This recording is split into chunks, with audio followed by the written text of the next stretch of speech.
Hey everybody, Alex Kazora, SteelersDepot.com, back with some Steelers analysis from their ugly preseason finale, a loss to the Carolina Panthers.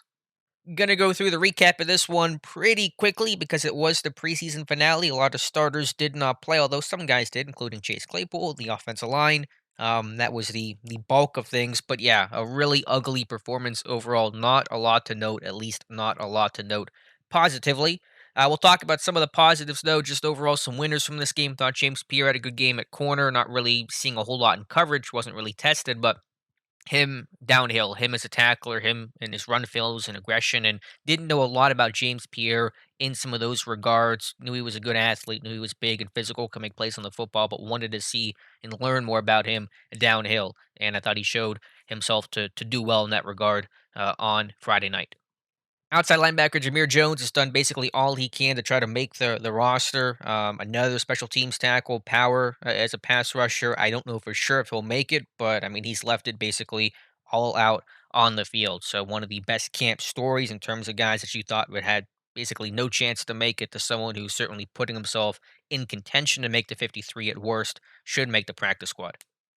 And Isaiah Buggs, good run defense. He's really fighting hard with that, second team nose tackle got to start tonight with Tyson Alu not playing. Thought he stacked and shed well at the point of attack against the run, finished plays, and just, showed that he can play really consistent, quality run defense. And so that's been important for him. And again, is it enough to make the 53? He's real close. He's borderline with Stephon Tuitt having an injury of some sort and not practicing at all to this point. I would be awfully tempted to keep Buggs as that seventh defensive lineman for the Tua situation and for Buggs' play, which to me warrants being on his 53. Could he even make it over Carlos Davis?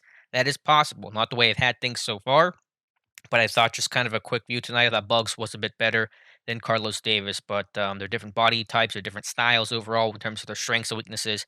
But Buggs, to me, has played well enough to earn a spot on the 53-man roster. In terms of what went wrong, it was just about everything else. One of the ugliest performances. Granted, the Steelers playing backups against a Panthers team that did play. Generally, their starters, Sam Darnold, and some of their defensive guys, Brian Burns, Jeremy Chin, etc. So you knew the Steelers were at a disadvantage on paper going into this one, but still, just with turnovers and penalties and drop passes and poor throws and everything. And in every phase of the game, it was poor. And Mike Tomlin certainly said as much after the game. So this one was tough to watch even for diehards like me and probably you.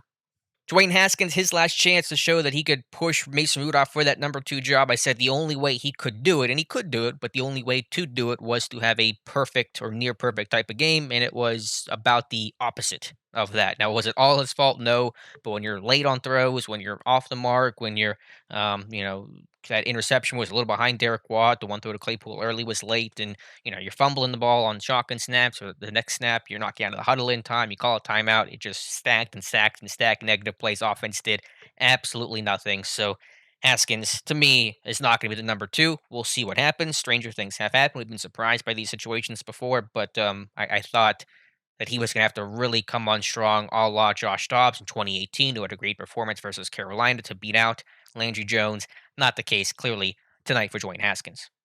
There's been a lot of hype around wide receiver return man Matthew Sexton. That hype has dissipated very quickly after two muff punts. The first muff was kind of enough to make you say he's not going to make the 53. Now, granted, Ray McLeod was not really any better tonight. He was targeted a bunch and had drops and near drops and lost out contested situations, things like that. He was not very good tonight either.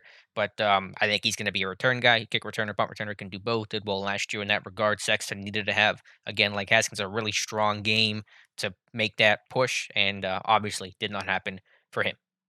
Quick note on the specialists, Jordan Berry, Presley Harvin were alternating punts tonight. Both I thought did a nice job overall. That battle is really close. I'll still give the slight edge to Harvin, but man, it is close. And Christian Kuntz, the only long snapper tonight. Someone told me I can't verify this, but I had a Twitter reader tell me that Kennedy was not on the field. Is that an injury? Has he been traded? Could that happen? I mean, we'll see. But Kuntz was the guy, had two tackles on special teams, and so he might be your new long snapper. We'll find out for sure soon.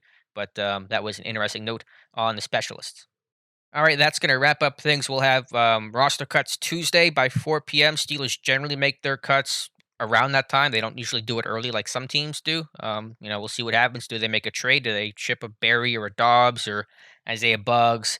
Who knows? Maybe, maybe not. I think they probably want to try to get a draft pick, considering right now they don't have a fourth, fifth, and sixth round pick next year. They have comp picks that are coming, but still maybe would want to acquire another pick or so. But it's going to be interesting for sure. I will try to do a YouTube video for my roster prediction. I'm not sure if I'll get the time to get it done in time before Tuesday. But if I don't do a video, it'll be up on Steelers Depot probably for Monday morning. We'll have a final roster prediction and a projected practice squad as well. So check that out on Steelers Depot if you do not see a video on here by probably Monday or so. So let me know your thoughts about this game. I'm sure there aren't a whole lot of new things to say. A lot of it that you probably have to say is not positive. But Steelers go 3-1 on the preseason, and next game will be Week 1 against Buffalo here in just about 2 weeks. So that'll be a good game, and obviously a lot more meaningful for all of us to watch and for the Steelers to play. So if you enjoyed this video, please like and subscribe. Thank you for watching and listening, and we'll talk to you soon.